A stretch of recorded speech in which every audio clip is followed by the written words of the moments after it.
ಪಾಠಶಾಲಾ ಪಾಠಶಾಲಾ ಪಾಠಶಾಲಾ ಪಾಠಶಾಲಾ. Hello everyone, welcome to my YouTube channel commerce corner Kannada.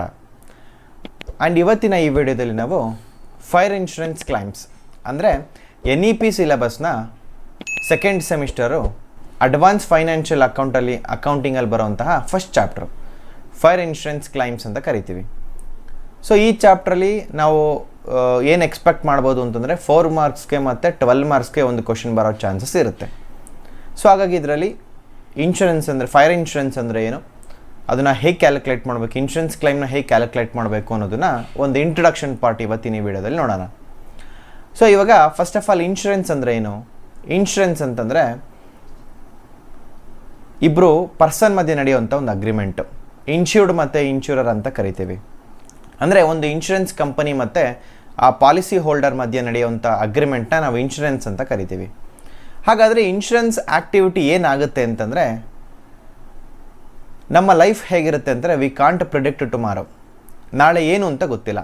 ಹಾಗಾಗಿ ಲೈಫಲ್ಲಿ ಬರುವಂತಹ ಪ್ರಾಬ್ಲಮ್ಗೆ ಅಂದರೆ ಫೈನಾನ್ಷಿಯಲ್ ಕ್ರೈಸಿಸ್ ಆಗಿರ್ಬೋದು, ಅಥವಾ ಫೈನಾನ್ಷಿಯಲ್ ಬರ್ಡನ್ ಆಗಿರ್ಬೋದು, ಲಾಸ್ ಆಗಿರ್ಬೋದು, ಅಥವಾ ಇನ್ನೇನೋ ಒಂದು ಲೈಫೇ ಲಾಸ್ ಆಗ್ಬೋದು, ಅಥವಾ ನಮ್ಮ ಬಿಸ್ನೆಸ್ ಲಾಸ್ ಆಗ್ಬೋದು. ಈ ಥರದ್ದು ಏನೋ ಒಂದು ಲಾಸ್ನ, ಆ ಬರ್ಡನ್ ಆಫ್ ರಿಸ್ಕ್ನ ಬೇರೆಯೊಬ್ಬರಿಗೆ ಶಿಫ್ಟ್ ಮಾಡೋದೇ ಇನ್ಶೂರೆನ್ಸ್ ಅಂತ ಕರೆಯೋದು. ಸೊ ಇನ್ಶೂರೆನ್ಸ್ ಕಂಪನಿ ಏನು ಮಾಡುತ್ತೆ, ಪಾಲಿಸಿ ಹೋಲ್ಡರ್ ಹತ್ರ ರೆಗ್ಯುಲರಾಗಿ ನಮಗೆ ಪ್ರೀಮಿಯಮ್ನ ಕಟ್ಟಿಸ್ಕೊಳುತ್ತೆ.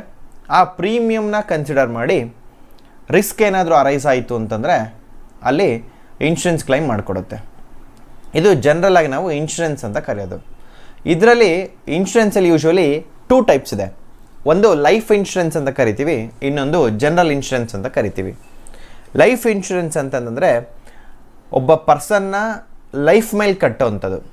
For example life insurance corporation ಇದೆಯಲ್ಲ, LIC ಅಂತ ಕರಿತೀವಲ್ಲ, ಅದು ಲೈಫ್ ಇನ್ಶೂರೆನ್ಸು. ಆ್ಯಂಡ್ LIC ಅಥವಾ life insurance one of the investment plan ಅಂತ ಬೇಕಾದ್ರೆ ಕರಿಬೋದು, ಅಥವಾ ಸೇವಿಂಗ್ ಇನ್ವೆಸ್ಟ್ಮೆಂಟ್ ಅಂದಕ್ಕಿಂತ ಸೇವಿಂಗ್ ಪ್ಲ್ಯಾನ್ ಅಂತ ಬೇಕಾದ್ರೆ ಕರಿಬೋದು. ಸೊ ಇಲ್ಲೇನಾಗುತ್ತೆ, ಮೆಚುರಿಟಿ ಡೇಟ್ ಆಗಾದಮೇಲೆ ಅಥವಾ ಏನಾದರೂ ರಿಸ್ಕ್ ಅರೈಸ್ ಆದಾಗ ಒಂದು ಕ್ಲೈಮ್ನ ಮಾಡಿಕೊಡ್ತಾರೆ. ಇನ್ನು ಇದನ್ನು ಬಿಟ್ಟರೆ ಇನ್ನೊಂದು ಸೆಕೆಂಡ್ ಟೈಪ್ ಬಂದು ಜನರಲ್ ಇನ್ಶೂರೆನ್ಸು. ಈ ಜನರಲ್ ಇನ್ಶೂರೆನ್ಸಲ್ಲಿ ಹೇಗೆ ಅಂತಂದರೆ, other than the life in ಮಿಕ್ಕಿದ್ದು ಯಾವುದೆಲ್ಲ ಇನ್ಶೂರೆನ್ಸ್ ಇದೆಯೋ ಅವೆಲ್ಲವೂ ಜನರಲ್ ಇನ್ಶೂರೆನ್ಸು. ಎಕ್ಸಾಂಪಲ್ ನೋಡೋದಾದರೆ accident insurance, health insurance, mediclaim insurance, fire insurance, marine insurance. So ಈ ಥರದ್ದು ಎಲ್ಲವನ್ನೂ ನಾವು ಜನರಲ್ ಇನ್ಶೂರೆನ್ಸ್ ಅಂತ ಕರಿತೀವಿ. ಸೊ ಈ ಜನರಲ್ ಇನ್ಶೂರೆನ್ಸಲ್ಲಿ ಹೇಗೆ ಅಂತಂದರೆ, ರೆಗ್ಯುಲರಾಗಿ ಇಯರ್ಲಿ ಒನ್ಸು ಪ್ರೀಮಿಯಮ್ನ ಪೇಮೆಂಟ್ ಮಾಡಬೇಕು.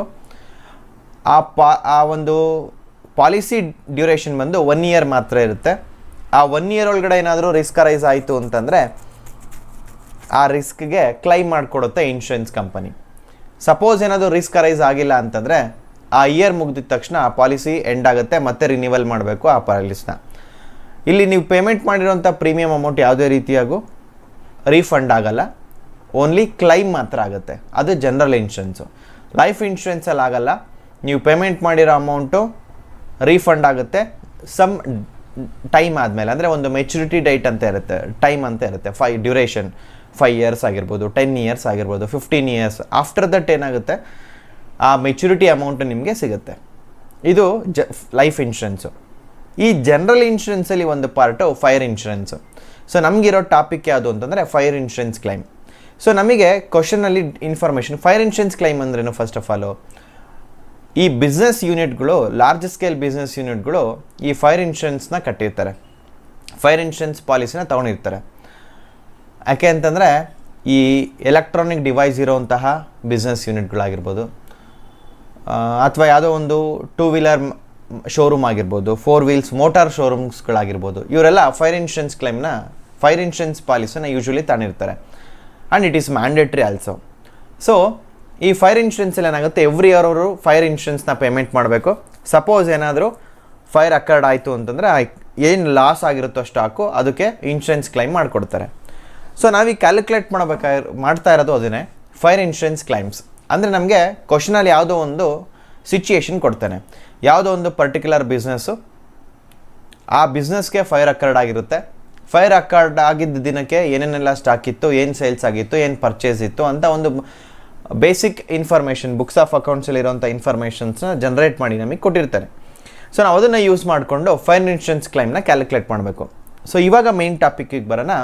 ಈ ಫೈರ್ ಇನ್ಶೂರೆನ್ಸ್ ಕ್ಲೈಮ್ನ ಕ್ಯಾಲ್ಕುಲೇಟ್ ಮಾಡೋಕ್ಕೆ ನಮಗೆ ಇಲ್ಲಿ ಸ್ಟೆಪ್ಸ್ ಇದೆ ನೋಡಿ. Steps for ascertaining the insurance claim. Insurance ಕ್ಲೈಮ್ನ ಅಸರ್ಟೈನ್ ಮಾಡೋಕ್ಕೆ ನಮಗೆ ಇಲ್ಲಿ ಸ್ಟೆಪ್ಸ್ ಇದೆ. ಅದರಲ್ಲಿ ಸ್ಟೆಪ್ ನಂಬರ್ ಒನ್ ಬಂದು preparation of trading account. Trading ಅಕೌಂಟ್ನ ಫಸ್ಟು ಪ್ರಿಪೇರ್ ಮಾಡ್ತೀವಿ. ಸೆಕೆಂಡ್ ಸ್ಟೆಪ್ ಬಂದು ascertainment of rate of G P. Third step ಬಂದು preparation of memorandum trading account. And fourth step ಬಂದು ಅಸರ್ಟೈನ್ಮೆಂಟ್ ಆಫ್ ಆ್ಯಕ್ಚುಯಲ್ ಲಾಸ್.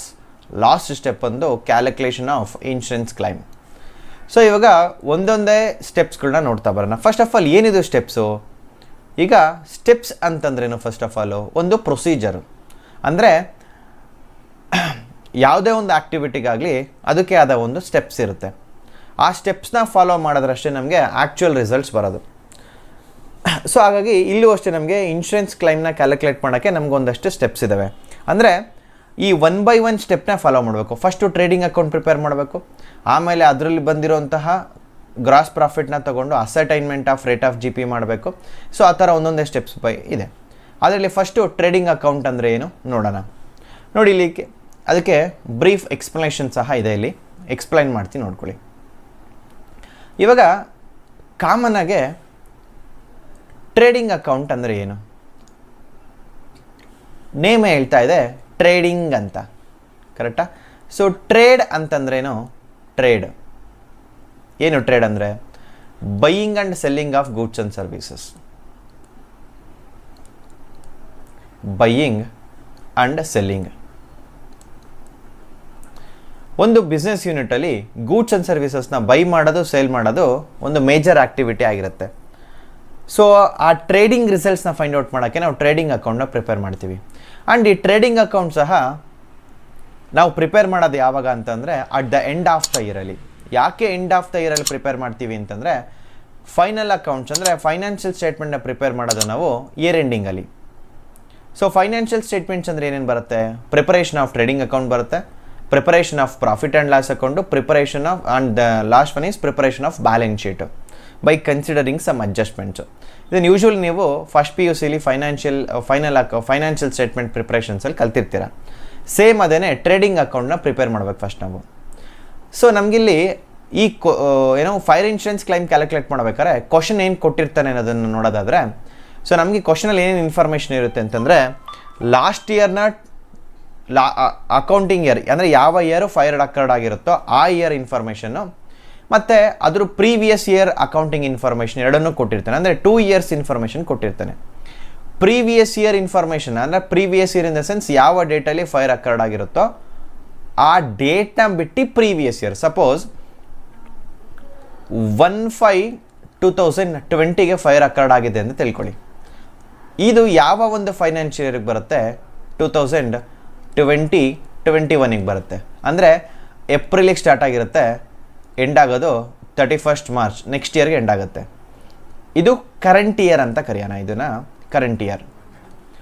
ಇವಾಗ previous year ಅಂತಂದರೆ ಅದು previous year ಅಂತಂದರೆ 2019-20 ಇದು ಪ್ರೀವಿಯಸ್ ಇಯರ್. ಇದು ಕರೆಂಟ್ ಇಯರ್. ಸೊ ನಮಗೆ 2 ವರ್ಷದ ಇನ್ಫಾರ್ಮೇಷನ್ ಕೊಟ್ಟಿರ್ತಾರೆ ನೋಡಿ. 2 years ಇನ್ಫಾರ್ಮೇಷನ್ ನಮಗೆ ಇಲ್ಲಿ ಇರುತ್ತೆ. ಅಂದರೆ ಪ್ರೀವಿಯಸ್ ಇಯರ್ದು ಇನ್ಫಾರ್ಮೇಷನ್ನ ನಾವು ಯೂಸ್ ಮಾಡಿಕೊಂಡು ಟ್ರೇಡಿಂಗ್ ಅಕೌಂಟ್ ಪ್ರಿಪೇರ್ ಮಾಡ್ತೀವಿ. ಅಂದರೆ ಪ್ರೀವಿಯಸ್ ಇಯರಲ್ಲಿ ಏನು ಪ್ರಾಫಿಟ್ ಬಂದಿತ್ತು ಅಂತ ಚೆಕ್ ಮಾಡೋಕ್ಕೋಸ್ಕರ. ಸೊ ಪ್ರೀವಿಯಸ್ ಇಯರ್ನ ಇನ್ಫಾರ್ಮೇಷನ್ನ ಬಳಸ್ಕೊಂಡು, ಅಂದರೆ ಪ್ರೀವಿಯಸ್ ಇಯರ್ ಗ್ರಾಸ್ ಪ್ರಾಫಿಟ್ ಯಾಕೆ ಬೇಕು ಅಂತಂದರೆ, ನಾವು ಯೂಶ್ವಲಿ ಫೈನಾನ್ಷಿಯಲ್ ಸ್ಟೇಟ್ಮೆಂಟ್ನ ಪ್ರಿಪೇರ್ ಮಾಡಿದಾಗ ಕರೆಂಟ್ ಇಯರ್ನ ಈಗ at the end of the year ಇವತ್ತು ಆಯಿತು ಅಂತಂದರೆ, ಇವತ್ತು ಫೈನಾನ್ಷಿಯಲ್ ಅಕೌಂಟ್ ಏನು ಪ್ರಿಪೇರ್ ಮಾಡಿರ್ತೀವಿ ಅಂದರೆ ಫೈನಲ್ ಅಕೌಂಟ್ಸ್ ಏನು ಪ್ರಿಪೇರ್ ಮಾಡಿರ್ತೀವಿ ಅದರಲ್ಲಿರುವಂತಹ ರಿಸಲ್ಟ್ಸ್ನ ಬೇಸಾಗಿ ಇಟ್ಕೊಂಡು ನೆಕ್ಸ್ಟ್ ಇಯರ್ ನಾವು ಏನೇನೆಲ್ಲ ಕರೆಕ್ಷನ್ ಮಾಡ್ಕೊಬೇಕು, ಏನೇನೆಲ್ಲ ಅಪ್ಲಿಫ್ಗೆ ಏನೋ ನಾವು ಪ್ರಾಕ್ಟೀಸ್ ಮಾಡಬೇಕು ಅನ್ನೋದನ್ನು ಚೆಕ್ ಮಾಡಿರ್ತೀವಿ. ಸೊ ಹಾಗಾಗಿ ಪ್ರೀವಿಯಸ್ ಇಯರ್ನ ಇನ್ಫಾರ್ಮೇಷನ್ ಬಳಸ್ಕೊಂಡು ಟ್ರೇಡಿಂಗ್ ಅಕೌಂಟ್ ಪ್ರಿಪೇರ್ ಮಾಡ್ತೀವಲ್ಲ, ಅದೇ ಟ್ರೇಡಿಂಗ್ ಅಕೌಂಟು. ಅಂದರೆ ಪ್ರೀವಿಯಸ್ ಇಯರಲ್ಲಿ ಏನು ಟ್ರೇಡ್ ರಿಸಲ್ಟ್ಸ್ ಏನಾಗಿತ್ತು ಅಂತ ಫೈಂಡ್ ಔಟ್ ಮಾಡೋಕ್ಕೆ. ಆ್ಯಂಡ್ ಈ ಟ್ರೇಡಿಂಗ್ ಅಕೌಂಟು ಸಹ ಒಂದು ನಾಮಿನಲ್ ಅಕೌಂಟು. ಹಾಗಾದರೆ ನಾಮಿನಲ್ ಅಕೌಂಟ್ ಅಂದ್ರೇನು? ಈಗ ಯೂಶ್ವಲಿ ನೀವು ಬೇಸಿಕ್ಸಲ್ಲಿ ಕಲ್ತಿರ್ತೀರ. ಅಕೌಂಟ ನಾವೆಲ್ಲ ಐಟಮ್ಸ್ಗಳನ್ನ ಒಂದು personal account, real account, nominal account ಅಂತ ನಾವು ಸೆಗ್ರಿಗೇಟ್ ಮಾಡಿರ್ತೀವಿ. ಪರ್ಸ್ನಲ್ ಅಕೌಂಟ್ ಅಂದರೆ ಪರ್ಸನ್ ರಿಲೇಟೆಡ್ ಇನ್ಫಾರ್ಮೇಷನ್ಸ್ ಅಲ್ಲ, ಪರ್ಸ್ನಲ್ ಅಕೌಂಟ್ ಹಾಕಿರ್ತೀವಿ. ಅಸೆಟ್ ರಿಲೇಟೆಡ್ ಇನ್ಫಾರ್ಮೇಷನ್ಸ್ ಅಲ್ಲ, ರಿಯಲ್ ಅಕೌಂಟಲ್ಲಿ ಹಾಕಿರ್ತೀವಿ. ಇನ್ನು ಇನ್ಕಮ್ ಆ್ಯಂಡ್ ಎಕ್ಸ್ಪೆಂಡಿಚರ್ಗೆ ಸಂಬಂಧಪಟ್ಟಿದ್ದೆಲ್ಲ ನಾಮಿನಲ್ ಅಕೌಂಟಿಗೆ ಕ್ಲಾಸಿಫೈ ಮಾಡಿರ್ತೀವಿ. ಹಾಗಾಗಿ ಟ್ರೇಡಿಂಗ್ ಅಕೌಂಟು ಸಹ ನಾಮಿನಲ್ ಅಕೌಂಟೇ ಆಗಿರುತ್ತೆ. ಅಂದರೆ ನಾಮಿನಲ್ ಅಕೌಂಟ್ ರೂಲ್ಸ್ ಪ್ರಕಾರ ಡೆಬಿಟ್ ಎಲ್ಲ ಎಕ್ಸ್ಪೆನ್ಸಸ್ಸು, ಕ್ರೆಡಿಟ್ ಎಲ್ಲ ಇನ್ಕಮ್ಸ್ ಆಗಿರುತ್ತೆ. ಸೊ ಹಾಗಾದರೆ ಟ್ರೇಡಿಂಗ್ ಅಕೌಂಟ್ ಅಂದರೆ ಆ್ಯಕ್ಚುಲಿ ಏನು? Let's see. Trading account is a nominal account prepared at the end of the accounting year. So accounting year ಎಂಡಿಂಗಲ್ಲಿ ಅಂದರೆ ಆ ಇಯರ್ನ ಕೊನೆಯಲ್ಲಿ ನಾವು ಟ್ರೇಡಿಂಗ್ ಅಕೌಂಟ್ನ ಪ್ರಿಪೇರ್ ಮಾಡ್ತೀವಿ. ಏನಕ್ಕೆ? To ascertain the trading results of the business. ಆ ಒಂದು ವರ್ಷದಲ್ಲಿ ಟ್ರೇಡ್ ಮಾಡಿದ್ರಲ್ಲ, ಅಂದರೆ ಬೈಯಿಂಗ್ ಸೆಲ್ಲಿಂಗ್ ಆ್ಯಕ್ಟಿವಿಟಿ ಮಾಡಿದ್ರಲ್ಲ, ಆ ಬೈಯಿಂಗ್ ಸೆಲ್ಲಿಂಗ್ ಆ್ಯಕ್ಟಿವಿಟಿಯಲ್ಲಿ ಎಷ್ಟು ಪ್ರಾಫಿಟ್ ಬಂತು, ಗ್ರಾಸ್ ಪ್ರಾಫಿಟ್ ಎಷ್ಟು ಬಂತು ಅಂತ ಫೈಂಡ್ ಔಟ್ ಮಾಡೋಕ್ಕೆ ನಾವು ಪ್ರಿಪೇರ್ ಮಾಡಿರ್ತೀವಿ. Trading results can be either gross profit or gross loss. ಈ ಟ್ರೇಡಿಂಗ್ ರಿಸಲ್ಟ್ಸು ಗ್ರಾಸ್ ಪ್ರಾಫಿಟ್ ಬೇಕಾದರೂ ಆಗಿರ್ಬೋದು, ಗ್ರಾಸ್ ಲಾಸ್ ಬೇಕಾದರೂ ಆಗಿರ್ಬೋದು. ಇದೇನೇ ಟ್ರೇಡಿಂಗ್ ಅಕೌಂಟು. ಹಾಗಾದರೆ ಟ್ರೇಡಿಂಗ್ ಅಕೌಂಟ್ ಫಾರ್ಮೆಟ್ ಹೇಗಿರುತ್ತೆ ನೋಡೋಣ. ಟ್ರೇಡಿಂಗ್ ಅಕೌಂಟಲ್ಲಿ ಯೂಶಲಿ ಬರೋದು 5 ಐಟಮ್ಸ್ ಅಷ್ಟೇ. ಒಂದು ನೋಡಿ, ಓನ್ಲಿ 5 ಐಟಮ್ಸು. ಒಂದು ಓಪನಿಂಗ್ ಸ್ಟಾಕು, ಎರಡನೇದು ಕ್ಲೋಸಿಂಗ್ ಸ್ಟಾಕು, CS ಅಂತ ಕರಿತೀವಿ ಶಾರ್ಟ್ ಫಾರ್ಮಲ್ಲಿ, ಕ್ಲೋಸಿಂಗ್ ಸ್ಟಾಕು. ಮೂರನೇದು ಪರ್ಚೇಸಸ್ಸು, ನಾಲ್ಕನೇದು ಸೇಲ್ಸು, ಐದನೇದು ಡೈರೆಕ್ಟ್ ಎಕ್ಸ್ಪೆನ್ಸಸ್ಸು. ಈ 5 ಐಟಮ್ಸ್ ನೆನಪಲ್ಲಿ ಇಟ್ಕೊಂಡಿರಿ. Only 5 items. ಓಪನಿಂಗ್ ಸ್ಟಾಕ್ನ ಡೆಬಿಟಲ್ಲಿ ಹಾಕ್ತೀವಿ, ಕ್ಲೋಸಿಂಗ್ ಸ್ಟಾಕ್ನ ಕ್ರೆಡಿಟಲ್ಲಿ ಹಾಕ್ತೀವಿ, ಪರ್ಚೇಸಸ್ನ ಡೆಬಿಟಲ್ಲಿ ಹಾಕ್ತೀವಿ, ಸೇಲ್ಸ್ನ ಕ್ರೆಡಿಟಲ್ಲಿ ಹಾಕ್ತೀವಿ, ಡೈರೆಕ್ಟ್ ಎಕ್ಸ್ಪೆನ್ಸಸ್ ಡೆಬಿಟಲ್ಲಿ ಹಾಕ್ತೀವಿ. So only 5 items. ಒಂದು ಸಲ ಈ ಫಾರ್ಮೆಟ್ನ ನೋಡೋಣ. ನೋಡಿ, ಓಪನಿಂಗ್ ಸ್ಟಾಕು ನಾವೀಗ ಡೆಬಿಟಲ್ಲಿ ಹಾಕಿರ್ತೀವಿ. ನೋಡಿ, 2 ಓಪನಿಂಗ್ ಸ್ಟಾಕ್ ಅಂದರೆ ಪ್ರೀವಿಯಸ್ ಇಯರ್ನ ಕ್ಲೋಸಿಂಗ್ ಸ್ಟಾಕು ಕರೆಂಟ್ ಇಯರ್ಗೆ ಓಪನಿಂಗ್ ಸ್ಟಾಕ್ ಆಗಿರುತ್ತೆ. ಓಪನಿಂಗ್ ಸ್ಟಾಕಿಂದ ಸ್ಟಾರ್ಟ್ ಮಾಡ್ತೀವಿ. ಅದಾದಮೇಲೆ ಕರೆಂಟ್ ಇಯರ್ಲಿ ಏನಾದ್ರು ಪರ್ಚೇಸಸ್ ಮಾಡಿದರೆ ಪರ್ಚೇಸಸ್ ಹಾಕ್ತೀವಿ. ಈ ಪರ್ಚೇಸಸ್ಗೆ ಯಾವಾಗಲೂ ಚೈನ್ ಲಿಂಕ್ ಆಗಿರುತ್ತೆ. ಒಂದು ಏನು ಅಂತಂದರೆ ಈ ರಿಟರ್ನ್ಸಿಗೆ ಸಂಬಂಧಪಟ್ಟಂಗೆ. ಅದು ರಿಟರ್ನ್ ಇನ್ವರ್ಡ್ಸ್ ಆಗಿರ್ಬೋದು, ರಿಟರ್ನ್ ಔಟ್ವರ್ಡ್ಸ್ ಬೇಕಾದರೂ ಆಗಿರ್ಬೋದು. ಸೊ ರಿಟರ್ನ್ ಔಟ್ವರ್ಡ್ಸ್ ಮತ್ತು ಇನ್ವರ್ಡ್ಸ್ ಬಗ್ಗೆ ಮತ್ತೆ ಇನ್ನೊಂದು ಸತಿ ಹೇಳ್ತೀನಿ ನಾನು. ರಿಟರ್ನ್ ಔಟ್ವರ್ಡ್ಸ್ ಅಂತಂದರೆ ಪರ್ಚೇಸ್ ರಿಟರ್ನು. ಈ ಪರ್ಚೇಸ್ ರಿಟರ್ನ್ನ ಪರ್ಚೇಸಲ್ಲಿ ಮೈನಸ್ ಮಾಡಿದ್ರೆ ನಮಗೆ ನೆಟ್ ಪರ್ಚೇಸ್ ಸಿಗುತ್ತೆ. ನಾವೀಗ ಔಟರ್ ಕಾಲಮಲ್ಲಿ ಏನು ಹಾಕಿರ್ತೀವಿ ಅಮೌಂಟು, ಅದು ನೆಟ್ ಪರ್ಚೇಸಸ್ ಅಂತ ಕರಿತೀವಿ. ನೋಡಿ, ಇದು ನೆಟ್ ಪರ್ಚೇಸಸ್ಸು. ಆ್ಯಂಡ್ ಡೈರೆಕ್ಟ್ ಎಕ್ಸ್ಪೆನ್ಸಸ್ನ ನಾವು ಡೆಬಿಟಲ್ಲಿ ಹಾಕಿರ್ತೀವಿ, ಯಾಕೆಂದರೆ ಎಕ್ಸ್ಪೆನ್ಸಸ್ಸು ಡೆಬಿಟಲ್ಲಿ ಹಾಕಿರ್ತೀವಿ. ಕ್ರೆಡಿಟ್ ಸೈಡಲ್ಲ ಇನ್ಕಮ್ನ ಹಾಕ್ತೀವಿ. ಕ್ರೆಡಿಟಲ್ಲಿ ಈಗ ಇನ್ಕಮ್ ಏನಿಲ್ಲಿ ಸೇಲ್ಸ್ ಮಾಡಿದಾಗ ನಮಗೇನು ಬರುತ್ತೆ? Cash comes in, goods goes out ಆಗಿರುತ್ತೆ. So sales income. ಅಗೈನ್ ನಾವು ಅಲ್ಲಿ ಹೆಂಗೆ ರಿಟರ್ನ್ಸ್ನ ಪರ್ಚೇಸ್ ರಿಟರ್ನ್ ಮೈನಸ್ ಮಾಡೋದು, ಅದೇ ರೀತಿ ನಾವಿಲ್ಲಿ ಸೇಲ್ಸ್ ರಿಟರ್ನ್ಸ್ನ ಮೈನಸ್ ಮಾಡ್ತೀವಿ. ಔಟರ್ ಕಾಲಮಲ್ಲಿ ಇರೋವಂಥದ್ದು ಏನು? ನೆಟ್ ಸೇಲ್ಸ್ ಆಗಿರುತ್ತೆ. ಸೊ ಔಟರ್ ಕಾಲಮಲ್ಲಿ ಇರೋವಂಥದ್ದು ನೆಟ್ ಸೇಲ್ಸ್. ನಾವು gross profit ratio find out ಮಾಡಬೇಕಾದ್ರೆ ಸಹ ಇದೇ ಬೇಕಾಗಿರೋದು. ನೋಡೋಣ. ಆ್ಯಂಡ್ ಕ್ಲೋಸಿಂಗ್ ಸ್ಟಾಕು, ಆಮೇಲೆ ನಾನು ಈ ಐಟಮ್ನ ಹೇಳ್ತೀನಿ. Closing stock. So closing stock ಏನು? ಆ ಇಯರ್ನ ಎಂಡಿಂಗಲ್ಲಿರುವಂತಹ ಸ್ಟಾಕು ಕ್ಲೋಸಿಂಗ್ ಸ್ಟಾಕು. ಫೈನ್. ಇದು 5 ಐಟಮ್ಸು. ಯೂಶ್ವಲಿ ಟ್ರೇಡಿಂಗ್ ಅಕೌಂಟಲ್ಲಿ ಬರೋಂಥದ್ದು 5 items. Opening stock, purchases, direct expenses, ಕ್ರೆಡಿಟಲ್ಲಿ ಸೇಲ್ಸ್ ಮತ್ತು ಕ್ಲೋಸಿಂಗ್ ಸ್ಟಾಕ್. ಈ ಮಧ್ಯ ಈ ಫೈರ್ ಇನ್ಶೂರೆನ್ಸ್ ಕ್ಲೈಮ್ನ ಕ್ಯಾಲ್ಕುಲೇಟ್ ಮಾಡ್ಬೇಕಾದ್ರೆ ಇದೊಂದು ಐಟಮ್ ಬರುತ್ತೆ. ಏನಿದು ಅಂತಂತಂದರೆ cost of goods sold destroyed by fire in the first year. ಒಮ್ಮೊಮ್ಮೆ ಏನಾಗುತ್ತೆ, ಫೈರ್ ಇನ್ಶೂರೆನ್ಸ್ನ ಯಾವುದೇ ಇನ್ಶೂರೆನ್ಸ್ನ ಕ್ಲೈಮ್ ಮಾಡಬೇಕಾದ್ರೂ ಆಗಿರೋಂತಹ ಲಾಸ್ನ ಬರ್ಡನ್ ನೋಡಿ ನಾವು ಇನ್ಶೂರೆನ್ಸ್ ಕ್ಲೈಮ್ ಮಾಡ್ಕೊಬೇಕೋ ಮಾಡಬಾರ್ದು ಅನ್ನೋದನ್ನು ಡಿಸೈಡ್ ಮಾಡಿರ್ತೀವಿ. ಸಪೋಸ್ ಏನಾದರೂ ತುಂಬ ಲೆಸ್ ಅಮೌಂಟ್ ಏನಾದರೂ ನಮಗೆ ಲಾಸ್ ಆಗಿತ್ತು ಅಂದರೆ ನಾವು ಇನ್ಶೂರೆನ್ಸ್ ಕ್ಲೈಮ್ ಮಾಡೋಕ್ಕೆ ಹೋಗಿರಲ್ಲ. ಯಾಕೆಂದರೆ ಇನ್ಶೂರೆನ್ಸ್ ವ್ಯಾಲ್ಯೂ ಕಮ್ಮಿ ಆಗಿಬಿಡುತ್ತೆ. ಹಾಗಾಗಿ ಸೊ ಸೇಮ್ ಇಲ್ಲೂ ಅಷ್ಟೇ. ಇದೇನು ಅಂತಂದರೆ ಫಸ್ಟ್ ಇಯರ್, ಅಂದರೆ ಇದು ಫಸ್ಟ್ ಇಯರ್. ನೋಡಿ, ಇಲ್ಲಿದೆ ಇನ್ಫಾರ್ಮೇಷನ್, ಇಲ್ಲೇನಿದೆ, ಇದು ಫಸ್ಟ್ ಇಯರ್. 2019 ಹೈಲೈಟ್ ಮಾಡ್ತಾ ನೋಡಿ, ಅದು ಫಸ್ಟ್ ಇಯರು.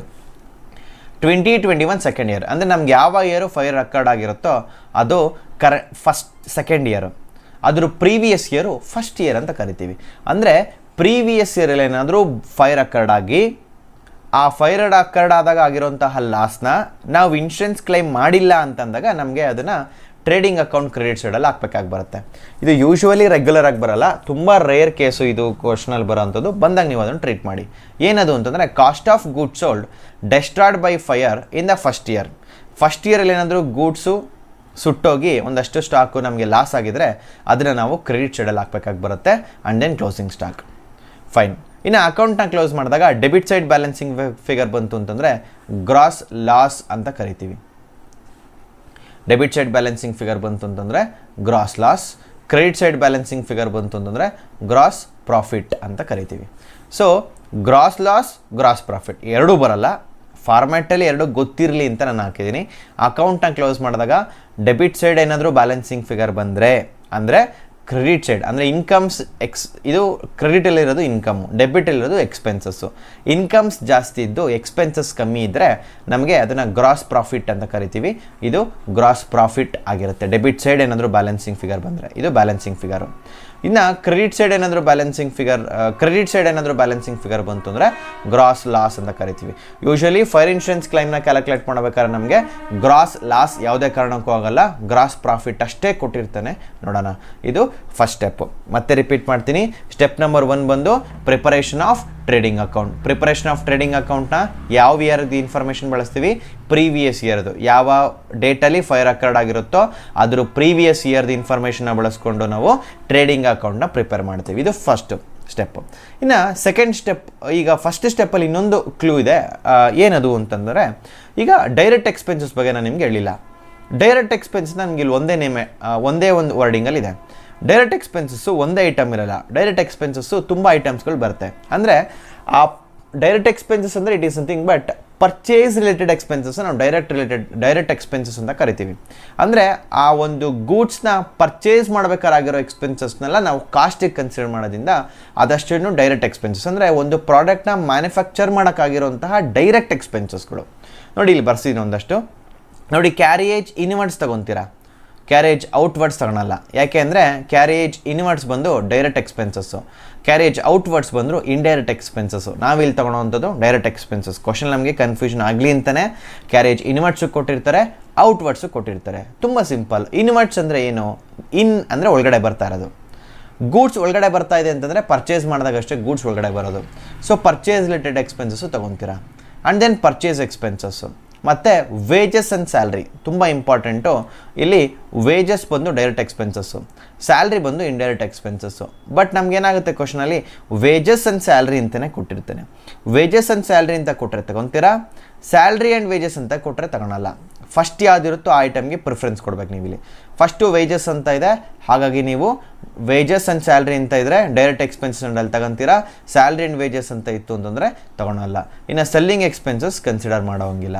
ಈಗ ಡೈರೆಕ್ಟ್ ಎಕ್ಸ್ಪೆನ್ಸಸ್ ಅಥವಾ ಅಂದರೆ ಡೈರೆಕ್ಟ್ ಎಕ್ಸ್ಪೆನ್ಸಲ್ಲಿ ಇನ್ನೇನೇನು ಬರ್ಬೋದು ಅಂತಂದರೆ ಕ್ಯಾರಿಯೇಜ್ ಇನ್ವರ್ಟ್ಸ್ ಬರುತ್ತೆ, ಫ್ರೈಟ್ ಬರುತ್ತೆ, ಆಕ್ಟ್ರಾಯ್ ಬರುತ್ತೆ, ಪವರ್ ಬರುತ್ತೆ. ಯೂಶ್ವಲಿ ಟ್ರೇಡಿಂಗ್ ಅಕೌಂಟ್ ಬೇಸಿಕಲ್ಲಿ ನೀವು ಕಲ್ತಿರ್ತೀರ, ಅವೆಲ್ಲ ಐಟಮ್ಸು ನಿಮಗೆ ಬರುತ್ತೆ. ಮೇಯ್ನಾಗಿ ಇದಿಷ್ಟು ನೆನಪಲ್ಲಿ ಇಟ್ಕೊಳ್ಳಿ. ಕ್ಯಾರೇಜ್ ಇನ್ವರ್ಟ್ಸ್ ಅಂತ ಬಂದರೆ ತೊಗೊತೀರಾ, ಕ್ಯಾರೇಜ್ ಔಟ್ವರ್ಡ್ಸ್ ಅಂತ ಬಂದರೆ ತೊಗೊಳಲ್ಲ. ಪರ್ಚೇಸ್ ಎಕ್ಸ್ಪೆನ್ಸಸ್ ತೊಗೊತೀರಾ, ಸೆಲ್ಲಿಂಗ್ ಎಕ್ಸ್ಪೆನ್ಸಸ್ ತಗೊಳಲ್ಲ.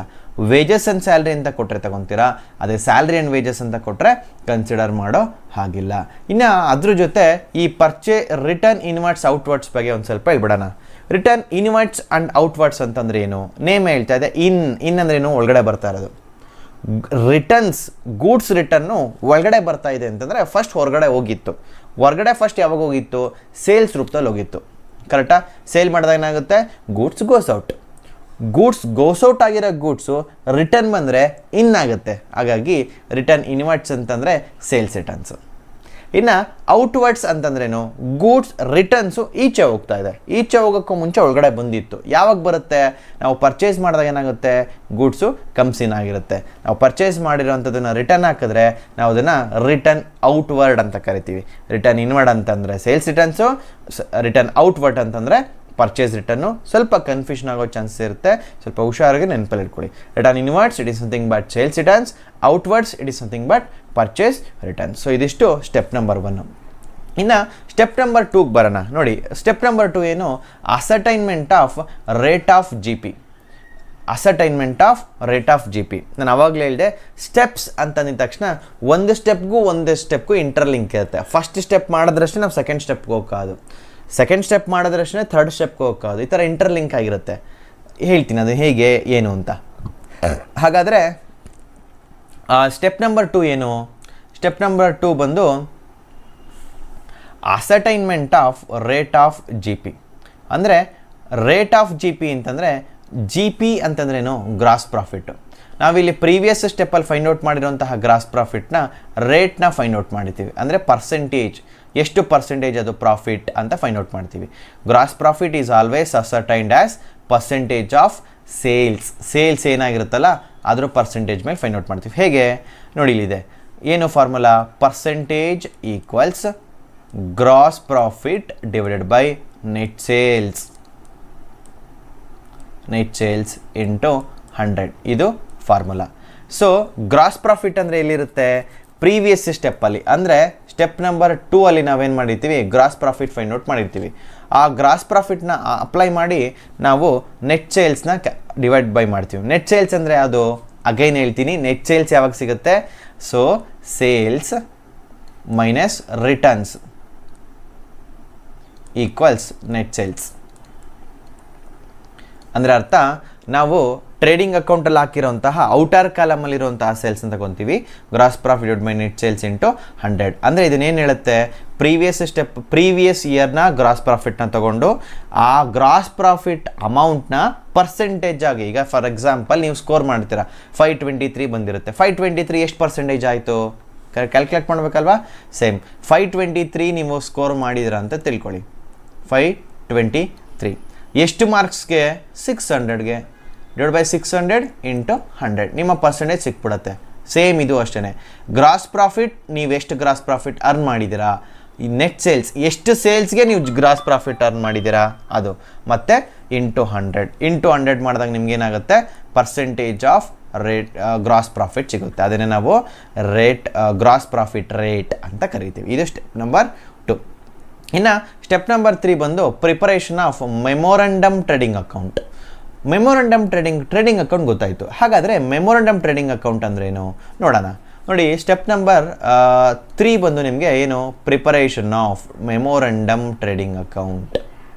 ಅಂದರೆ ಮೆಮೊರಂಡಮ್ ಟ್ರೇಡಿಂಗ್ ಅಕೌಂಟ್ ಯಾಕೆ ಅಂತಂದರೆ, memorandum trading account is a trading account prepared to ascertain the closing stock on the date of fire occurred ಆಯ್ತಲ್ಲ, ಆ ಡೇಟ್ಗೆ ಎಷ್ಟು ಸ್ಟಾಕ್ ಇತ್ತು ಅಂತ ಫೈಂಡ್ ಔಟ್ ಮಾಡೋಕ್ಕೆ ನಾವು ಮೆಮೊರಂಡಮ್ ಟ್ರೇಡಿಂಗ್ ಅಕೌಂಟ್ನ ಪ್ರಿಪೇರ್ ಮಾಡ್ತೀವಿ. ಹಾಗಾದರೆ ಟ್ರೇಡಿಂಗ್ ಅಕೌಂಟ್ ಬೇರೆ, ಮೆಮೊರಂಡಮ್ ಟ್ರೇಡಿಂಗ್ ಅಕೌಂಟ್ ಬೇರೆನಾ? ಏನೂ ಅಲ್ಲ. ಟ್ರೇಡಿಂಗ್ ಅಕೌಂಟ್ ಏನು ಅಂತಂದರೆ, ನಾರ್ಮಲಾಗೆ ಪ್ರೀವಿಯಸ್ ಅಕೌಂಟಿಂಗ್ ಇನ್ಫಾರ್ಮೇಷನ್ನ ಬಳಸ್ಕೊಂಡು ನಾವು ಟ್ರೇಡಿಂಗ್ ಅಕೌಂಟ್ನ ಪ್ರಿಪೇರ್ ಮಾಡಿರ್ತೀವಿ. ಆ ಟ್ರೇಡಿಂಗ್ ರಿಸಲ್ಟ್ಸ್ನ ಬೇಸಾಗಿ ಇಟ್ಕೊಂಡು ಕರೆಂಟ್ ಇಯರಲ್ಲಿ ಮತ್ತೊಮ್ಮೆ ಟ್ರೇಡಿಂಗ್ ಅಕೌಂಟ್ ಪ್ರಿಪೇರ್ ಮಾಡ್ತೀವಿ. ನಾವು ಯೂಶ್ವಲಿ ಟ್ರೇಡಿಂಗ್ ಅಕೌಂಟ್ ಪ್ರಿಪೇರ್ ಮಾಡೋದು ಯಾವಾಗ? At the end of the ಇಯರಲ್ಲಿ. ಬಟ್ ಇಲ್ಲಿ ಆ ಎಂಡಿಂಗ್ ಡೇಟ್ವರೆಗೂ ವೆಯ್ಟ್ ಮಾಡಲ್ಲ. ಡೇಟ್ ಆಫ್ ಫೈರ್ ಏನಿತ್ತು ಆ ಡೇಟ್ವರೆಗೂ ನಾವು ಮೆಮೊರಂಡಮ್ ಟ್ರೇಡಿಂಗ್ ಅಕೌಂಟ್ನ ಪ್ರಿಪೇರ್ ಮಾಡ್ತೀವಿ. ಅಂದರೆ ಟ್ರೇಡಿಂಗ್ ಅಕೌಂಟ್ ನಾವು ಪ್ರಿಪೇರ್ ಮಾಡೋದು ಎಲ್ಲಿಂದ? Opening date to date of fire. ಅಂದರೆ ಇದು ಕರೆಂಟ್ ಇಯರ್ಗೆ ನೀವು ಇದನ್ನು ಪ್ರಿಪೇರ್ ಮಾಡ್ತೀರಾ. ಅಂದರೆ ಈ ವರ್ಷ ಏನು ಇರುತ್ತಲ್ಲ, ಅಂದರೆ ಯಾವ ಡೇಟಲ್ಲಿ ಫೈರ್ ಅಕರ್ಡ್ ಆಗಿರುತ್ತಲ್ಲ ಆ ಡೇಟ್ಗೆ ನೀವು ಟ್ರೇಡಿಂಗ್ ಅಕೌಂಟ್ ಪ್ರಿಪೇರ್ ಮಾಡ್ತೀರಾ. ಈಗ ಟ್ರೇಡಿಂಗ್ ಅಕೌಂಟ್ ಫಾರ್ಮೆಟ್ ಗೊತ್ತು ನಿಮ್ಗೆ ಆಲ್ರೆಡಿ. ಓಪನಿಂಗ್ ಡೇಟ್ ಅಂದ್ರೇನು? ಈ ಇಯರ್ನ ಕರೆಂಟ್ ಇಯರ್ ಓಪನಿಂಗ್ ಡೇಟ್ ಅವಾಗಲೇ ಹೇಳಿದೆ ನಿಮಗೆ, 1/4/2020 ಕರೆಂಟ್ ಇಯರ್ನ ಓಪನಿಂಗ್ ಡೇಟ್ ಅಂತ ಅಂದ್ಕೊಳ್ಳಿ. ಡೇಟ್ ಆಫ್ ಫೈರು 5/1 ಆಗಿದೆ, ಫೈರ್ ಅಕರ್ಡ್ ಅಂತ ತಿಳ್ಕೊಳ್ಳಿ. April 1 books of account start ಆಗಿತ್ತು. ಏಪ್ರಿಲ್ 1 ಈ ಡೇಟ್ವರೆಗೂ ನಾವು ಒಂದು ತಿಂಗಳಿಗೆ ನಾವೇನು ಮಾಡ್ತೀವಿ? ಟ್ರೇಡಿಂಗ್ ಅಕೌಂಟ್ ಮತ್ತೊಮ್ಮೆ ಪ್ರಿಪೇರ್ ಮಾಡ್ತೀವಿ. ಆಲ್ರೆಡಿ ಪ್ರೀವಿಯಸ್ ಇಯರ್ ಪ್ರಿಪೇರ್ ಮಾಡಿರ್ತೀವಿ. ಇಲ್ಲಿ ಇನ್ಫಾರ್ಮೇಷನ್ನ ಕರೆಂಟ್ ಇಯರ್ ಇನ್ಫಾರ್ಮೇಷನ್ ಬಳಸ್ಕೊತೀವಿ. ನೋಡಿವಿ, ನಾನು ಕ್ವಶನಲ್ಲಿ ಏನು ಕೊಟ್ಟಿರ್ತಾನೆ? ಸೇಲ್ಸ್ 2 ಕೊಟ್ಟಿರ್ತಾನೆ. Previous year sales, current year sales. Purchases 2 ಇರುತ್ತೆ, previous year purchase, current year purchases. Stock, opening stock previous ಇಯರ್ದಿರುತ್ತೆ, ಪ್ರೀವಿಯಸ್ ಇಯರ್ ಕ್ಲೋಸಿಂಗ್ ಸ್ಟಾಕ್ ಇರುತ್ತೆ. ಕರೆಂಟ್ ಇಯರ್ ಓಪನಿಂಗ್ ಸ್ಟಾಕ್ ಕೊಟ್ಟಿರಲ್ಲ. ಅದರರ್ಥ previous year closing stock current ಇಯರ್ಗೆ opening ಆಗುತ್ತೆ ಅಂತ ನಾವು consider ಮಾಡಿ ತಗೊಂಡಿರ್ತೀವಿ. ಸೊ ಕರೆಂಟ್ ಇಯರ್ ಇನ್ಫಾರ್ಮೇಷನ್ ಅಂದರೆ ಡೇಟ್ ಆಫ್ ಫೈರ್ ಏನಾಗಿರುತ್ತಲ್ಲ ಆ ಇಯರ್ನ ಇನ್ಫಾರ್ಮೇಷನ್ ನಾವು ಬಳಸ್ಕೊಂಡು ನಾವೇನು ಮಾಡಿರ್ತೀವಿ, ಇನ್ನೊಂದ್ಸಲಿ ಮೆಮೊರಂಡಮ್ ಟ್ರೇಡಿಂಗ್ ಅಕೌಂಟ್ನ ಪ್ರಿಪೇರ್ ಮಾಡ್ತೀವಿ. Format same, opening stock, opening stock ಬರುತ್ತೆ, ಪರ್ಚೇಸ್ ಬರುತ್ತೆ, ಡೈರೆಕ್ಟ್ ಎಕ್ಸ್ಪೆನ್ಸಸ್ ಬರುತ್ತೆ, ಸೇಲ್ಸ್ ಬರುತ್ತೆ. ಕ್ಲೋಸಿಂಗ್ ಸ್ಟಾಕ್ ಬದಲು ನಾವು ಆ ಕ್ಲೋಸಿಂಗ್ ಸ್ಟಾಕೇನೆ stock on the date of fire ಅಂತ ಕರಿತೀವಿ. ಸೊ ಈ stock on the date of ಫೈರ್ನ ಕ್ಯಾಲ್ಕುಲೇಟ್ ಮಾಡೋದೇ ಈ ಮೆಮೊರಂಡಮ್ ಟ್ರೇಡಿಂಗ್ ಅಕೌಂಟ್ನ ಕೆಲಸ. ಅಂದರೆ ಹೇಗೆ, ಈಗ ಪ್ರೀವಿಯಸ್ ಇಯರ್ದು gross profit rate find out ಮಾಡಿರ್ತೀವಿ ನೋಡಿ. ಈಗ ರೇಟ್ ಸಪೋಸ್ ಈ ಪ್ರೀವಿಯಸ್ ಸ್ಟೆಪ್ಪಲ್ಲಿ 20% rate of G P find out ಆಗಿದೆ ಅಂತ ತಿಳ್ಕೊಳ್ಳಿ. 20% ಯಾವ್ದ್ರ ಮೇಲೆ? ಸೇಲ್ಸ್ ಮೇಲೆ. ಇದನ್ನು ಈ ಮೆಮೊರಂಡಮ್ ಟ್ರೇಡಿಂಗ್ ಅಕೌಂಟಲ್ಲಿ ಅಪ್ಲೈ ಮಾಡ್ತೀವಿ. ಈಗ ಟ್ರೇಡಿಂಗ್ ಅಕೌಂಟಲ್ಲಿ ಏನು ಹಾಕ್ತೀರಾ? ಡೆಬಿಟಲ್ಲಿ ಓಪನಿಂಗ್ ಸ್ಟಾಕ್ ಹಾಕಿರ್ತೀರಾ, ಪರ್ಚೇಸಸ್ ಹಾಕ್ತೀರಾ, ಕ್ಲಿಯರ್, ಡೈರೆಕ್ಟ್ ಎಕ್ಸ್ಪೆನ್ಸಸ್ ಹಾಕ್ತೀರಾ. ಅದೇ ರೀತಿ ಗ್ರಾಸ್ ಪ್ರಾಫಿಟ್ನು ಕ್ಯಾಲ್ಕುಲೇಟ್ ಮಾಡಿ ಹಾಕ್ಬಿಡ್ತೀರಾ. ಅದ್ರ ಮೇಲೆ ಇಲ್ಲಿ ಕ್ರೆಡಿಟ್ ಸೈಡಲ್ಲಿ ಸೇಲ್ಸ್ ಇರುತ್ತೆ, ಸೇಲ್ಸ್ ಮೇಲೆ ಕ್ಯಾಲ್ಕುಲೇಟ್ ಮಾಡಿ ಡೆಬಿಟಲ್ಲಿ ಗ್ರಾಸ್ ಪ್ರಾಫಿಟ್ ಅಮೌಂಟ್ನೇ ಹಾಕ್ಬಿಡ್ತೀರಾ. ಪ್ರೀವಿಯಸ್ ಫಸ್ಟ್ ಸ್ಟೆಪ್ಪಲ್ಲಿ ಅಂದರೆ ಟ್ರೇಡಿಂಗ್ ಅಕೌಂಟಲ್ಲಿ ಏನಾಗಿರುತ್ತೆ? ಸ್ಟಾಕ್ ಇರುತ್ತೆ, ಸ್ಟಾಕ್ ಹಾಕ್ತೀರಾ, ಗ್ರಾಸ್ ಪ್ರಾಫಿಟ್ ಬ್ಯಾಲೆನ್ಸಿಂಗ್ ಫಿಗರ್ ಆಗಿರುತ್ತೆ. ಮೆಮೊರಂಡಮ್ ಟ್ರೇಡಿಂಗ್ ಅಕೌಂಟಲ್ಲಿ ಗ್ರಾಸ್ ಪ್ರಾಫಿಟ್ ಬ್ಯಾಲೆನ್ಸಿಂಗ್ ಫಿಗರ್ ಆಗಿರಲ್ಲ, ಅದ್ರ ಬದಲಾಗಿ ಗ್ರಾಸ್ ಪ್ರಾಫಿಟ್ ಅಮೌಂಟ್ನ ಕ್ಯಾಲ್ಕುಲೇಟ್ ಮಾಡೋಕ್ಕಿರ್ತೀರ. ಹಾಗಾದ್ರೆ ಇಲ್ಲಿ ಏನು ಬ್ಯಾಲೆನ್ಸಿಂಗ್ ಫಿಗರ್ ಆಗಿರುತ್ತೆ ಅಂತಂದರೆ ಕ್ರೆಡಿಟ್ ಸೈಡ್ ಬ್ಯಾಲೆನ್ಸಿಂಗ್ ಫಿಗರ್ ಬರುತ್ತೆ, ಅದೇನೇ stock on the date of fire. ನೋಡಿ ಇಲ್ಲಿ ಹೈಲೈಟ್ ಮಾಡಿದ್ದೀನಿ. So memorandum trading account is a trading account prepare to asset ಇಂದ closing stock on the date of fire. ಬೆಂಕಿ ಎತ್ಕೊಂತಲ್ಲ, ಫೈರ್ ಅಕರ್ಡ್ ಆಯ್ತಲ್ಲ, ಆ ಡೇಟ್ಗೆ ಎಷ್ಟು ಸ್ಟಾಕ್ ಇತ್ತು ಅಂತ ಫೈಂಡ್ ಔಟ್ ಮಾಡೋಕ್ಕೆ ನಾವು ಮೆಮೊರಂಡಮ್ ಟ್ರೇಡಿಂಗ್ ಅಕೌಂಟ್ನ ಪ್ರಿಪೇರ್ ಮಾಡ್ತೀವಿ. ಇದು step number 3. Fine. Next step number 4 ಬಂದು ಅಸರ್ಟೈನ್ಮೆಂಟ್ ಆಫ್ ಆ್ಯಕ್ಚುಯಲ್ ಲಾಸ್. ಹಂಗಾದ್ರೆ ಆ್ಯಕ್ಚುಲಿ ನಮ್ಗೆ ಎಷ್ಟು ಲಾಸ್ ಆಯಿತು ಅದನ್ನು ನಾವು ಇಲ್ಲಿ ಫೈಂಡ್ ಔಟ್ ಮಾಡ್ತೀವಿ. ಹೇಗೆ ನೋಡಿ, ಅಸರ್ಟೈನ್ಮೆಂಟ್ ಆಫ್ ಆ್ಯಕ್ಚುಯಲ್ ಲಾಸ್. ಎಷ್ಟು ಹಂಗಾರೆ ಲಾಸ್ ಆಯಿತು ನಮಗೆ ನೋಡಿ. Actual loss is the difference between stock on the date of fire and salvage value. So stock on the date of fire ಅಂದರೆ ಪ್ರೀವಿಯಸ್ ಸ್ಟೆಪ್ಪಲ್ಲಿ, ಅಂದರೆ ಮೆಮೊರಂಡಮ್ ಟ್ರೇಡಿಂಗ್ ಅಕೌಂಟಲ್ಲಿ ನೀವು stock on the date of fire find out ಮಾಡಿರ್ತೀರ. ಅಂದರೆ fire occurred ಆಗಿದ್ದ ದಿನಕ್ಕೆ ಎಷ್ಟು ಸ್ಟಾಕ್ ಇತ್ತು ಅನ್ನೋದು. ಆ ಎಷ್ಟು ಸ್ಟಾಕ್ ಇರುತ್ತೋ ಅದರಲ್ಲಿ ಸ್ಯಾಲ್ವೇಜ್ ವ್ಯಾಲ್ಯೂನ ಮೈನಸ್ ಮಾಡ್ತೀರಾ. ಸ್ಯಾಲ್ವೇಜ್ ವ್ಯಾಲ್ಯೂ ಅಂದ್ರೇನು? ಸ್ಕ್ರ್ಯಾಪ್. ಕ್ಲಿಯರ್? ಆ ಸ್ಕ್ರ್ಯಾಪ್ನ ಮೈನಸ್ ಮಾಡಿದ್ರೆ ನಮಗೇನು ಸಿಗುತ್ತೆ? ಎಷ್ಟು ಸ್ಟಾಕ್ ಸುಟ್ಟೋಯ್ತು ಅಂತ ಗೊತ್ತಾಗುತ್ತೆ. ಆ ಸುಟ್ಟೋಗಿರೋ ಸ್ಟಾಕೇನೆ ಆ್ಯಕ್ಚುಯಲ್ ಲಾಸ್. ಅದಕ್ಕೆ ಸಿಂಪಲ್ ಆಗಿ ಒಂದು ಫಾರ್ಮುಲಾಸ್ ಹಾಕಿದ್ದೀನಿ ನೋಡ್ಕೊಳ್ಳಿ. ಏನು? Stock on the date of fire previous ಸ್ಟೆಪ್ಪಲ್ಲಿ ಫೈಂಡ್ ಔಟ್ ಮಾಡಿರ್ತಾರೆ, ಅದನ್ನು ಹಾಕ್ತೀರಾ. ಅದಕ್ಕೆ minus salvage value. Salvage value ಅಂತಲೇ ಕ್ವಶನಲ್ಲಿ ಕೊಟ್ಟಿರ್ತಾನೆ, ಮೈನಸ್ ಮಾಡ್ತೀರಾ. ಆ್ಯಂಡ್ ದೆನ್ ಅದಾದಮೇಲೆ cost of extinguishing of fire ಅಂತ ಒಂದು ಬರುತ್ತೆ. Cost of extinguishing of fire ಅಂತಂದ್ರೆ ಏನು? ಆ ಫೈರ್ ಅಕರ್ಡ್ ಆಗಿದ ತಕ್ಷಣ ನಾವು ಕೂತಿರ್ತೀವ? ಇಲ್ಲ, ಆ ಫೈರ್ನ ಆರ್ಸೋಕ್ಕೆ, ಬೆಂಕಿನ ಆರ್ಸೋಕ್ಕೆ ನಮಗೊಂದಷ್ಟು ಖರ್ಚುಗಳಾಗಿರುತ್ತೆ. ಕರೆಕ್ಟಾ? ಆ ಖರ್ಚನೇ cost of extinguishing of fire. ಅದು ನಮ್ಗೆ ಲಾಸ್ ತಾನೆ, ಹಾಗಾಗಿ ಅದನ್ನು ನಾವು ಪ್ಲಸ್ ಮಾಡ್ಬೇಕು. ಆವಾಗ ಆ್ಯಕ್ಚುಯಲ್ ಲಾಸ್ ಸಿಗುತ್ತೆ. Stock on the rate of fire ಪ್ರೀವಿಯಸ್ಸಲ್ಲಿ ಸಿಕ್ಕಿರುತ್ತೆ, ಅದಕ್ಕೆ ಸ್ಯಾಲ್ವೇಜ್ ವ್ಯಾಲ್ಯೂ ಕ್ವಶನಲ್ಲಿ ಇದನ್ನು ಮೈನಸ್ ಮಾಡ್ತೀರಾ. Cost of extinguishing of fire ಇದ್ದರೆ ಪ್ಲಸ್ ಮಾಡ್ತೀರಾ, ಅವಾಗ ಆ್ಯಕ್ಚುಯಲ್ ಲಾಸ್ ಸಿಗುತ್ತೆ. ಇದು ಸ್ಟೆಪ್ ನಂಬರ್ 4. ಕ್ಲಿಯರ್? ಇನ್ನು ಲಾಸ್ಟ್ ಸ್ಟೆಪ್ ಬಂದು ಏನು? ಲಾಸ್ಟ್ ಸ್ಟೆಪ್ ಬಂದು ಕ್ಯಾಲ್ಕುಲೇಷನ್ ಆಫ್ ಇನ್ಶೂರೆನ್ಸ್ ಕ್ಲೈಮ್. ಇದು 5th step. Insurance claim calculate ಮಾಡೋದು ಹೇಗೆ ನೋಡೋಣ. ನೋಡಿ, ಇವಾಗ ಇನ್ಶೂರೆನ್ಸ್ ಕ್ಲೈಮ್ನ ಕ್ಯಾಲ್ಕುಲೇಟ್ ಮಾಡ್ಬೇಕಾದ್ರೆ ನಾವು ಲಾಸ್ಟ್ ಸ್ಟೆಪ್ ಮಾಡ್ಬೇಕಾದ್ರೆ ಕ್ವಶನ್ ನೋಡಬೇಕಾಗುತ್ತೆ. ಸಪೋಸ್ ಏನಾದರೂ ಕ್ವಶನಲ್ಲಿ ನೋಡಿ ಇಲ್ಲಿದೆ, if policy amount is given. ಕ್ವಶನಲ್ಲಿ ಏನಾದರೂ ಪಾಲಿಸಿ ಅಮೌಂಟ್ ಕೊಟ್ಟಿದ್ರೆ ನಾವೇನು ಮಾಡಬೇಕು? ಅಪ್ಲೈ ದ ಫಾರ್ಮುಲಾನ ಅಪ್ಲೈ ಮಾಡ್ಬೇಕು. ಯಾವಾಗ? ಕ್ವಶನ್ ಹುಡುಕಬೇಕು. ಕ್ವಶನಲ್ಲಿ ಪಾಲಿಸಿ ಅಮೌಂಟ್ ಇದೆಯಾ ನೋಡಿ, ಕ್ವಶನಲ್ಲಿ ಪಾಲಿಸಿ ಅಮೌಂಟ್ ಇದ್ದರೆ ಫಾರ್ಮುಲಾ ಅಪ್ಲೈ ಮಾಡಿ. ಫಾರ್ಮುಲಾ ಹೇಳ್ತೀನಿ ಯಾವುದು ಅಂತ. ಸಪೋಸ್ ಏನಾದರೂ if policy amount is not given, policy ಅಮೌಂಟೇ ಕ್ವಶನ್ ಕೊಟ್ಟಿಲ್ಲ ಅಂತಂದಾಗ consider actual loss itself as insurance claim. ಅಂದರೆ ಪ್ರೀವಿಯಸ್ ಸ್ಟೆಪ್ಪಲ್ಲಿ ನೀವು ಇಲ್ಲೇನು ಆ್ಯಕ್ಚುಯಲ್ ಲಾಸ್ ಫೈಂಡ್ ಔಟ್ ಮಾಡಿರ್ತೀರಲ್ಲ, ಆ್ಯಕ್ಚುಯಲ್ ಲಾಸನ್ನೇ ಇನ್ಶೂರೆನ್ಸ್ ಕ್ಲೈಮ್ ಮಾಡೋದು. ಸಪೋಸ್ ಇಲ್ಲಿ 10,000 rupees ಬಂದಿತ್ತು ಆ್ಯಕ್ಚುಯಲ್ ಲಾಸ್ ಅಂತ ತಿಳ್ಕೊಳ್ಳಿ. ಕ್ಲಿಯರ್? ಸೊ ಈ 10,000 rupees ಇನ್ಶೂರೆನ್ಸ್ ಕ್ಲೈಮ್. ಅವಾಗ ನೀವೇನು ಮಾಡಿರ್ತೀರಾ? Insurance claim equals 10,000. That's it. ಅಲ್ಲಿಗೆ ಮುಗ್ದೋಗುತ್ತೆ ಕ್ವಶನ್. ಸಪೋಸ್ ಏನಾದರೂ ಕ್ವಶನಲ್ಲಿ ಪಾಲಿಸಿ ಅಮೌಂಟ್ ಇದ್ದರೆ ಫಾರ್ಮುಲಾ ಅಪ್ಲೈ ಮಾಡಬೇಕು. ಹಾಗಾದರೆ ಫಾರ್ಮುಲಾ ಇದು ನೋಡಿದೆ, formula to ascertain insurance claim. ಏನು? Insurance claim equals policy amount, policy ಅಂದರೆ policy amount into actual loss divide by stock on the date of fire policy amount question ಕೊಟ್ಟಿದ್ದನ್ನು ಬರ್ಕೊತೀರಾ. ಆ ಪಾಲಿಸಿ ಅಮೌಂಟ್ಗೆ ಆ್ಯಕ್ಚುಯಲ್ ಲಾಸ್ನ ಮಲ್ಟಿಪ್ಲೈ ಮಾಡಿ ಅದನ್ನು stock on the date of ಫೈರ್ಗೆ ಡಿವೈಡ್ ಬೈ ಮಾಡ್ತೀರಾ. ಆ್ಯಕ್ಚುಯಲ್ ಲಾಸ್ ಏನಿರುತ್ತೆ ಸ್ಟೆಪ್ ನಂಬರ್ 4 ಫೈಂಡ್ ಔಟ್ ಮಾಡ್ತೀರಾ. Stock on the date of ಫೈರಲ್ಲಿ ಇರುತ್ತೆ ಸ್ಟೆಪ್ ನಂಬರ್ 3 ಫೈಂಡ್ ಔಟ್ ಮಾಡಿರ್ತೀರಾ. ಅವೆರಡನ್ನೂ ಯೂಸ್ ಮಾಡಿಕೊಂಡು ನಾವು ಫಾರ್ಮುಲಾ ಅಪ್ಲೈ ಮಾಡ್ತೀವಿ, ನಮ್ಗೆ ಅವಾಗ ಇನ್ಶೂರೆನ್ಸ್ ಕ್ಲೈಮ್ ಸಿಗುತ್ತೆ. ಕ್ಲಿಯರ್? ಸೊ ಇದಿಷ್ಟು 5 ಸ್ಟೆಪ್ಸ್ನ ಹುಷಾರಾಗಿ ಸ್ವಲ್ಪ ನಾವು ಪ್ರಾಕ್ಟೀಸ್ ಮಾಡಿಬಿಟ್ರೆ ನಮ್ಗೆ ಆರಾಮ್ಸೆಯಾಗಿ ನಾವು ಇನ್ಶೂರೆನ್ಸ್ ಕ್ಲೈಮ್ನ ಕ್ಯಾಲ್ಕುಲೇಟ್ ಮಾಡ್ಬೋದು. ಕ್ಲಿಯರ್? ಸೊ ನೀವೊಂದ್ಸಲಿ ರೀಕಾಲ್ ಮಾಡ್ಕೊಳ್ಳಿ. ಏನಾದರೂ ಸಪೋಸ್ ಈ 5 ಸ್ಟೆಪ್ಸಲ್ಲಿ ಡೌಟ್ ಇತ್ತು ಅಂತಂದರೆ ಕಮೆಂಟ್ ಮಾಡಿ, 100% ಅದಕ್ಕೆ ಕ್ಲಾರಿಟಿ ಕೊಡ್ತೀನಿ. ಆ್ಯಂಡ್ ನೆಕ್ಸ್ಟ್ ವಿಡಿಯೋದಲ್ಲಿ ನಾವು ಇನ್ಶೂರೆನ್ಸ್ ಕ್ಲೈಮ್ ಹೇಗೆ ಕ್ಯಾಲ್ಕುಲೇಟ್ ಮಾಡೋದು ಅಂತ ಒಂದು ಪ್ರಾಬ್ಲಮ್ನ ಎಕ್ಸಾಂಪಲ್ ಆಗಿ ತೊಗೊಂಡು ನಾವು ಟ್ರೈ ಮಾಡೋಣ. Clear? Okay, thank you. Thanks for watching the video, and we'll meet you in the next video. Thank you.